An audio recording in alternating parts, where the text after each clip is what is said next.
Hello అందరికీ welcome to my channel.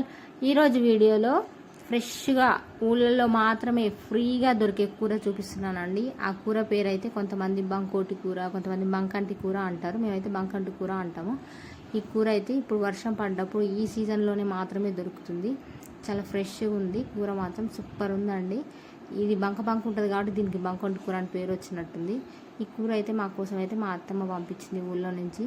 చాలా బాగుందండి, టేస్ట్ అయితే సూపర్ అదిరిపోయింది. కొంతమంది దీంట్లో ఆనియన్స్ వేసి చేసుకుంటారు, కొంతమంది ఎల్లిపాయలు వేసి చేసుకుంటారు. కానీ ఎల్లిపాయలు వేసి చేసుకున్న కూర మాత్రమే హైలైట్ ఉంటుంది.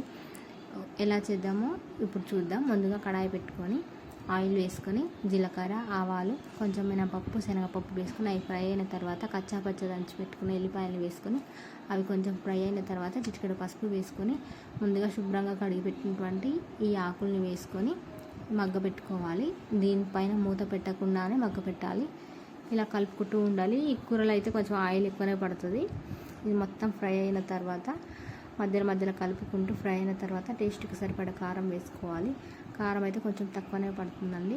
కారం వేసుకొని మొత్తం మిక్స్ చేసుకొని ఒక 5 మినిట్స్కి ఫైనల్గా ధనియాల పొడి వేసుకొని ఒకసారి మిక్స్ చేసుకుంటే ఎంతో టేస్టీగా ఉండే బంకంటి కూర అయితే రెడీ అయింది. సూపర్ ఎమ్మీ ఉంటుంది. ఎవరైనా ఊళ్ళలో ఉన్న వాళ్ళు ఇంకా తినకుంటే తినండి. ఈ కొన్ని రోజులు మాత్రమే దొరుకుతుంది. ఓకేనా? Thank you for watching. ఈ వీడియో నచ్చినట్లయితే సబ్స్క్రైబ్